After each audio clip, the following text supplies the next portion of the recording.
Great. First, a whole high school in New York is having remote classes today because the building was needed to house people who came into this country illegally. So what is the president's priority in this case? Is it the migrants or is it the students? So let me just clear this up a little bit. So yesterday, New York City informed us that as a precaution, they would temporarily relocate migrants staying at Floyd Bennett Field to a nearby high school. As of this morning, all migrants have returned to the facility at Floyd Bennett Field. And so anything specific as to the program and what decided to do and all of the specifics to that, I would certainly refer you to New York City for any additional questions. But if a working parent had to call out to stay home with their kid today, isn't this Biden immigration policy literally taking money out of people's pockets? So let me just say, I'm going to actually go back to your first question for a second because I think I do need to address that, which is, when it comes to education, migrants, the economy, the president deals with multiple issues all at once. That is his job. There are multiple things happening all at once. And as it relates to this particular question that you're asking me about New York City, that is something that New York City needs to answers to. That is a process that they took, so they have to answer to that. As it relates to migrants and what's happening at the border, look, the president has taken this issue very seriously by making sure that on his first day, which is almost 3 years, it'll be a couple weeks, it'll be 3 years ago that he put forward a comprehensive immigration legislation to deal with what's happening with the immigration process, obviously, and also the border. And this is an issue that's been going on for decades. The system has been broken for decades. And the president is the one who has taken action to deal with this while House Republicans do not. New York City high school students forced into remote learning as 2,000 migrants sheltered in school instead. The move sparked anger from parents and local politicians, as it should. Nearly 2,000 migrants being sheltered in a tent shelter in New York City are being transferred to a nearby high school, where the students will have to pivot to remote learning due to the disruption it is causing, sparking outrage from residents and local politicians.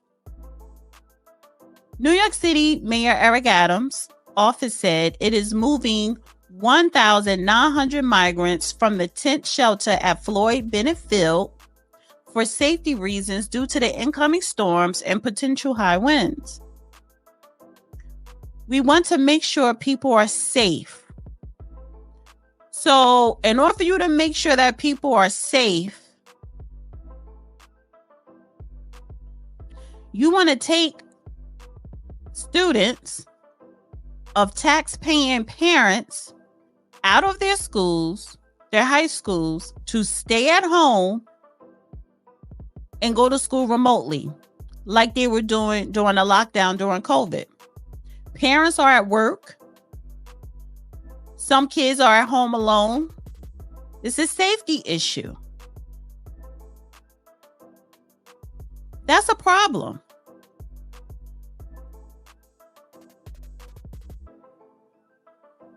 What is this? Reports from New York. Good evening, CB. Good evening, Brett. New York City Mayor Eric Adams says he has not gotten any FaceTime with President Joe Biden about the migrant crisis since early last year. Now Adams and other sanctuary city mayors are forming a coalition pleading for financial and legislative assistance.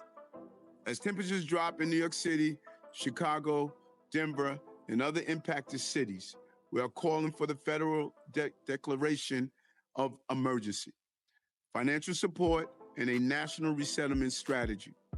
Today, the Democratic mayors of New York, Chicago, and Denver held a virtual meeting to discuss how they're trying to handle the influx of thousands of migrants as record numbers cross the southern border and head for their cities. Nearly 200 migrants arrived to the Big Apple Tuesday night from Texas after their flight to New York's JFK Airport was diverted to Philadelphia due to inclement weather. A spokesperson for the mayor's office calling it inhumane and saying Texas Governor Greg Abbott is treating humans like political pawns. Mayor Adams announced new guidelines and stricter penalties today for those bringing the busloads of migrants.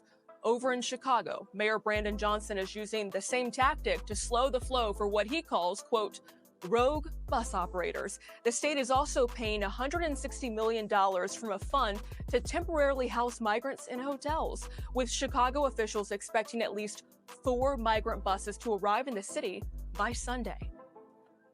As buses continue to arrive in the city of Chicago and all over the country, the type of chaos that has been administered has left many of our local economies under a tremendous amount of duress.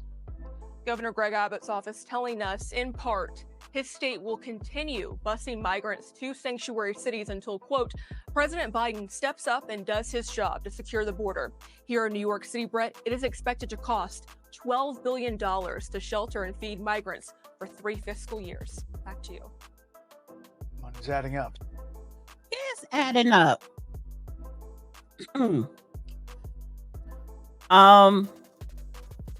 Why do you keep allowing the migrants to come into the city?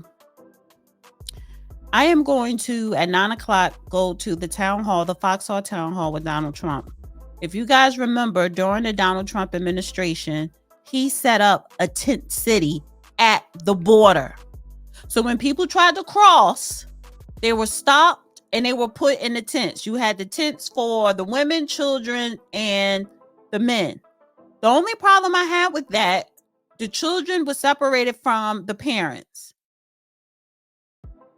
But he had the tent city at the border because you cannot come into this country illegally. What this administration is allowing for them to open up the border, open up the gates, you come on in, bus, train, or plane to sanctuary cities. Now is going to cost New York City alone $12 billion annually. And you're not stopping them from coming in.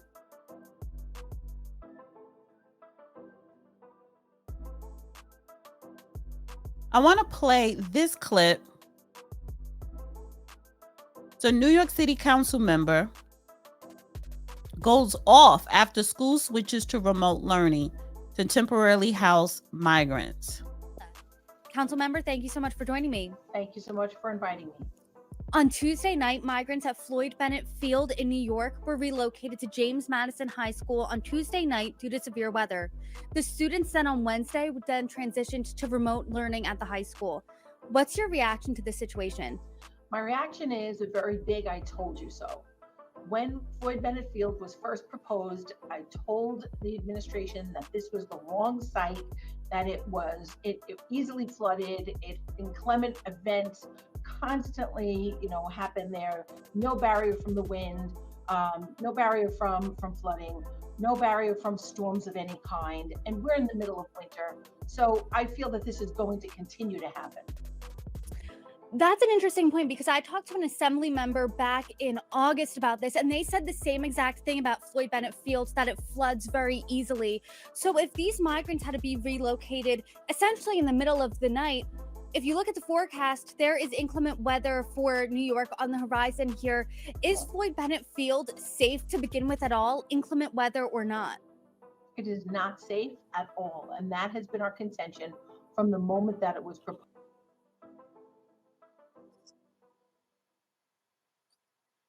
The city signed the lease for it. We went through, we spoke with them, we begged them, we pleaded with them, we showed documentation as to why it is unsafe for people to reside on Floyd Bennett Field.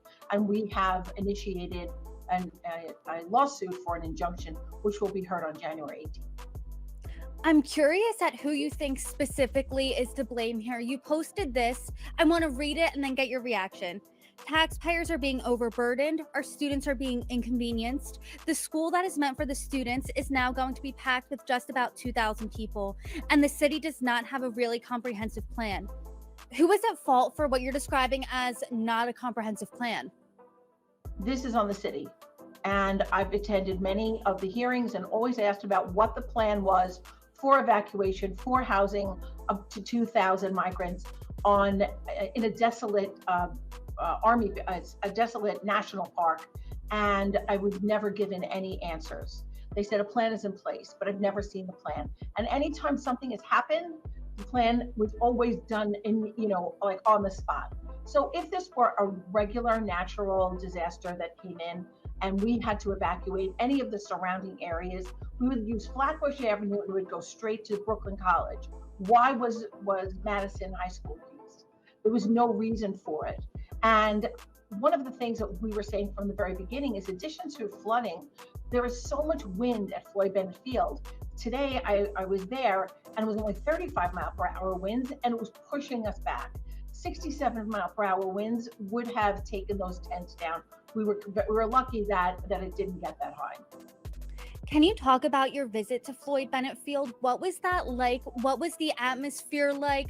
Take us right there. Do you think strength is a gift? I'm playing commercial. Well, Floyd Bennett Field, just to give you a little background, they see 1 million visitors per year. That is our national park. That's our green space. What's happened now is it's turned into a migrant base camp. When I was there today, I saw a number of migrants coming out with their school children with backpacks on, walking, to the entrance, which is quite a distance from the base camp. And each of them seemed quite downtrodden. And then to learn that over at the school, where that school had to be remote and those 4,000 students were disrupted, not only are they not going to be were not able to go to school today, but they will not be able to have their winter dance this season because of this. This cannot go on. So when we said Floyd Bennett Field is a bad place for migrants, and because it's unsafe, no one should be there and residing there temporarily or any long term, we were right. No one wants to listen. Even to today, when I spoke with the mayor's office, they said, well, we have nowhere else to put people. And I said, well, you shouldn't put them in places where they are not safe. And Floyd Bennett Field has proven itself to be not safe. This isn't a winning situation for anyone. You're saying this area is not safe. It's not a winning situation for migrants who were brought there late at night, removed from the high school early in the morning. It's not an ideal situation for parents and students who had to transfer to remote learning today. So I'm curious, what's your message to Mayor Eric Adams specifically? Two things. He has to stop the influx of migrants into our city. And he also has to put pressure on his legal department to not compromise with the judge regarding the consent decree for right to shelter here in the city. He has to make sure that it is followed to the letter of the law, which is that only homeless New Yorkers need to be given shelter, not migrants who are crossing 20 different countries to get here to our city. All right. So that's 5 minutes in. I'm not going to play the whole thing. This is from Forbes Breaking News. You guys could go to that YouTube to watch the full interview here. Not only are parents and students inconvenienced, but when you're talking about the illegal migrants, right? And I'm saying illegal migrants not to belittle the people that are crossing the border. I'm talking about it from a legal term because it is against the law on a federal level and on a state level. Sanctuary cities is not, anyone who comes here illegally could live safely in this city. No, sanctuary cities is for the purpose of you do not allow ICE to just come in and snatch up people without the proper procedure, right? But put that aside for a minute. These are human beings, the illegal migrants. I have nothing against them. I don't. This administration in DC is saying you could come. I believe it's over 5 million. I think 5 million this year, 2 million in 2022, 5 million in 2023, a total of 7 million. And they're still coming because this administration is allowing it. So I'm not blaming the migrants. I'm not going to sit up here and disrespect them, talk down, or make them out to be evil. Now, the criminals, the cartel, the gang members, those are the ones that are a piece of shit and need to be, vetted before they're coming here. But other than that, you're coming here for a better life. I forgot where I heard this from today, but somebody said, and I think it was on a podcast or a Twitter space. A lot of these people come here with money. They have money, $5,000, $10,000 that they saved up. So it's a lot of them are not poor. They just want to come here for the opportunity to make more money and probably a better education for their kids, a better life. And then maybe they'll go back eventually in a couple of years, whatever the case may be. So I am not, and I do not have anything against the migrants crossing the border, the women, the children, the men, except for the gangs and the criminals. So it's not about me talking down on them. My problem is with Mayor Eric Adams, is with City Hall. It is with the governors. It's with the Biden administration, not just the president, but Congress and all of the Biden administration. It's with the State Department, the Border Patrol, the Justice Department. That's the issue I have. That's the people or the institutions that I have a problem with, because you are allowing federal and state laws to be broken, because you do want to replace, number one, black people to dilute our political power, and you want to replace the American citizens with the illegals, because you could pay them $2 an hour, and you don't want to pay American people a living wage. The middle class now, you have to make $130,000 annually to be considered the middle class. Well, the average American only makes $45,000. And you don't want to pay Americans, these corporations, you don't want to pay these corporations a living wage. You are allowing these corporations to hire illegals to offset their expenses so that they could save money. They're going to lay off Americans to hire illegals, pay them 10 cents on a dollar or something like that, so that they don't have to give them insurance. So, so they're let's just say for an average American employee, a company has to pay $60,000, $30,000 for their benefits and $30,000 for their salary. But if they hire an illegal, right, to do agriculture or whatever, they're probably only paying $5,000 for each illegal, compared to $30,000 for each American citizen. So that's $20,000 that company is saving. I'm just giving an example. And our federal government is allowing that. It's a reason why we have an open border right now, politically and economically, for the purpose to benefit corporations and to have more bodies in a district so that you can expand your representation for your political party. They cannot vote. But if you have more bodies, it's not about voting. It is about physical bodies in your city, in your district. And if I have 1,000 people in my district, and that qualifies for one representation on the state and federal. But if that increases from 1,000 to 5,000 because 4,000 illegal migrants came into my district or my city, then I'm entitled to increase my political representation by at least 2 or 3 more seats. And of course, if I'm a Democrat and this is a Democratic city, then those extra 2 or 3 seats that I'm allowed to gain is going to be blue.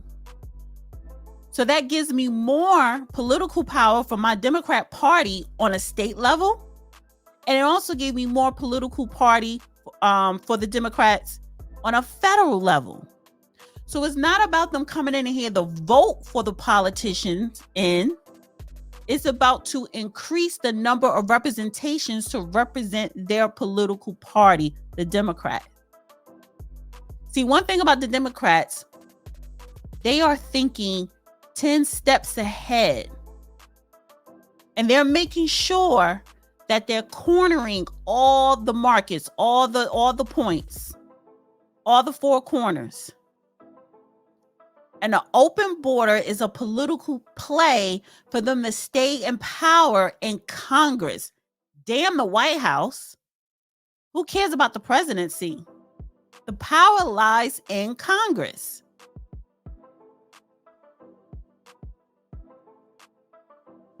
Can everybody please hit the like button? And so people are automatically thinking they're going to come and replace us and they're going to try and vote. No, they can't vote.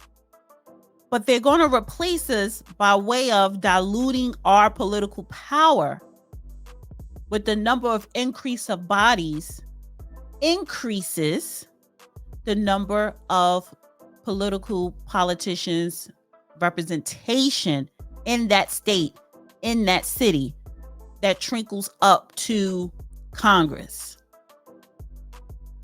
From Brooklyn, New York, we have a diaspora that can absorb a significant number of these migrants. And when I hear colleagues talk about, the doors of the inn being closed, no room in the inn, I'm saying, I need more people in my district, but just for redistricting purposes.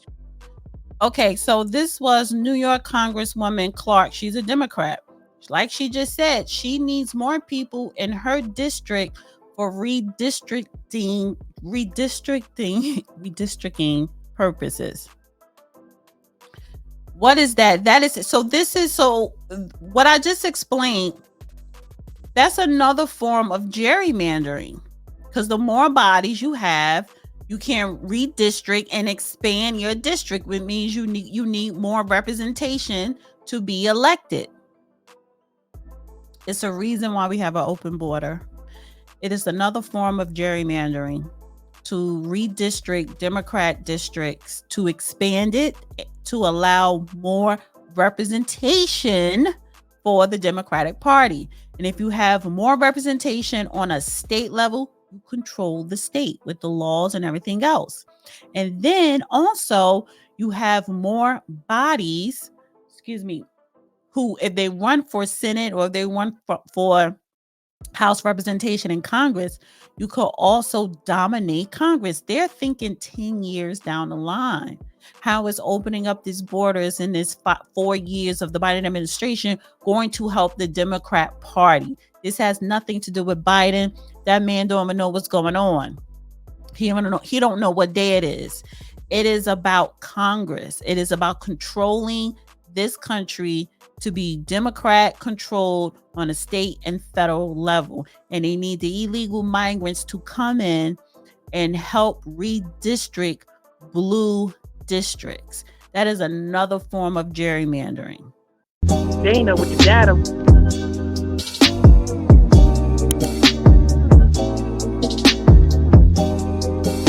Dana with the data.